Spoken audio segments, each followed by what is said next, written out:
Assalamualaikum sahabat FGLSN, salam literasi. Ayo membaca. Perkenalkan, saya Lani Karlina dari SMP Telkom Bandung. Saya mengajar seni budaya. Dan pada video kali ini saya akan membahas materi kelas 9, yaitu seni patung. Berikut penjelasan materinya. Oke, pada kesempatan kali ini kita akan membahas materi tentang seni patung. Alur pembelajaran dalam materi seni patung yaitu pertama, kita akan bahas pengertian patung, kemudian bentuk-bentuk patung, alat dan bahan patung, juga teknik berkarya seni patung.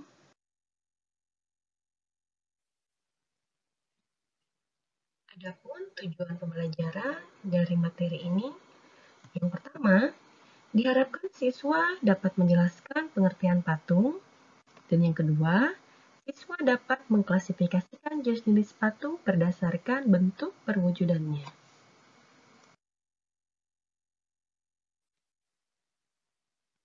Mendengar kata patung, apa yang terlintas di benak kalian? Yuk perhatikan gambar-gambar berikut ini.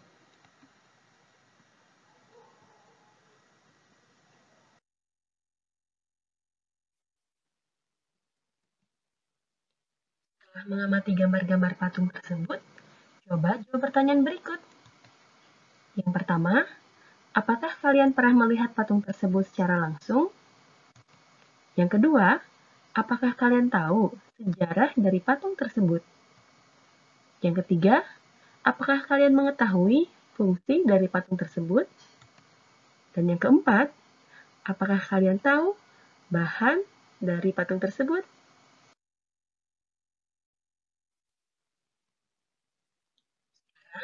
Yuk kita bahas tentang pengertian dan fungsi patung. Seni patung merupakan cabang karya seni rupa 3 dimensi, di mana dalam penciptaannya dapat menggunakan 2 metode. Yang pertama, metode subtraktif, atau juga bisa menggunakan metode adiktif. Metode subtraktif dalam pembuatannya yaitu dengan cara mengurangi bahan, seperti memotong, menata, dan lain-lain. Jika menggunakan metode adiktif, pembuatannya yaitu dengan cara membentuk, seperti mengecor dan mencetak.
Berdasarkan fungsinya, patung dibedakan menjadi 6 macam. Pertama, ada patung religi, patung monumen, patung arsitektur, patung dekorasi, patung seni, dan yang terakhir, patung kerajinan.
Ini adalah contoh-contoh patung berdasarkan fungsinya.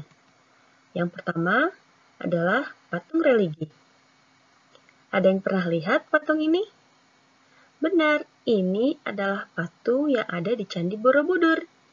Adanya di daerah Jawa Tengah. Patung religi dibuat oleh masyarakat untuk kebutuhan religius atau keagamaan. Selanjutnya ada patung monumen. Ada yang tahu di mana letak patung monumen ini? Benar, patung ini ada di Jakarta, tepatnya di Lubang Buaya. Patung monumen dibuat untuk mengingat jasa-jasa para pahlawan. Selanjutnya ada patung seni. Patung seni dibuat hanya untuk dinikmati keindahannya. Patung seni bisa kita jumpai di banyak tempat.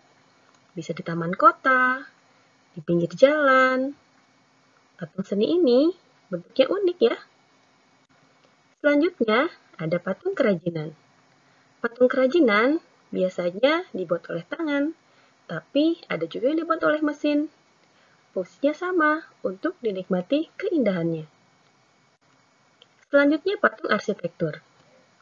Ada yang pernah lihat patung seperti ini? Patung arsitektur dibuat untuk memperindah suatu bangunan. Biasanya ada di bangunan bersejarah ya.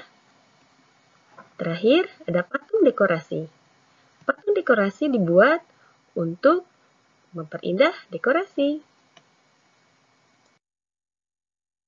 Nah, barusan sudah kita simak pengertian dan fungsi patung. Ternyata patung itu tidak hanya berfungsi untuk hiasan saja ya. Ada banyak fungsi patung lainnya. Ada sebagai fungsi untuk religi, monumen, dan lain-lain. Gimana? Sudah makin banyak tahu kan tentang patung? Oke, selanjutnya kita akan bahas materi tentang jenis dan bentuk-bentuk patung. Yuk kita simak lagi materinya. Oke, kita lanjut. Sekarang kita bahas tentang bentuk dan jenis patung. Dilihat dari perwujudan atau bentuknya, patung dibedakan menjadi dua. Yang pertama, yaitu patung figuratif atau realis. Dan yang kedua, yaitu patung non-figuratif atau imajinatif.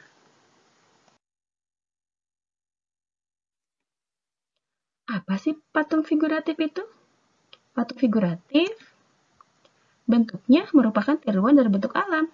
Contohnya, bentuk manusia, hewan, atau tumbuhan. Ini dia contohnya. Ini tiruan dari bentuk apa? Betul, ini tiruan bentuk manusia ya. Yang kedua, patung non-figuratif atau imajinatif. Patung ini terlepas dari bentuk tiruan alam. Ini dia contohnya. Tuh, tidak mirip manusia, hewan, atau tumbuhan ya.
Nah, coba jawab pertanyaan berikut. Kalau dari tadi fokus mendengarkan penjelasan, pasti bisa nih menjawab. Pertama, apa yang dimaksud dengan seni patung? Masih ingat kan? Yang kedua, sebutkan jenis-jenis patung berdasarkan perwujudannya.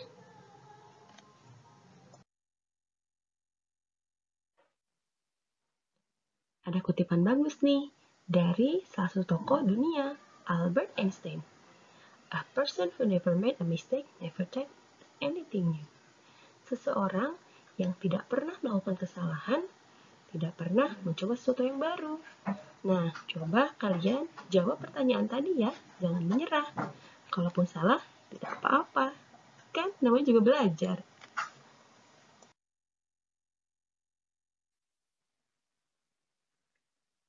Saya ingin mengajak semua untuk terus mengapresiasi karya-karya seni untuk memperkaya hasanah pengetahuan kita.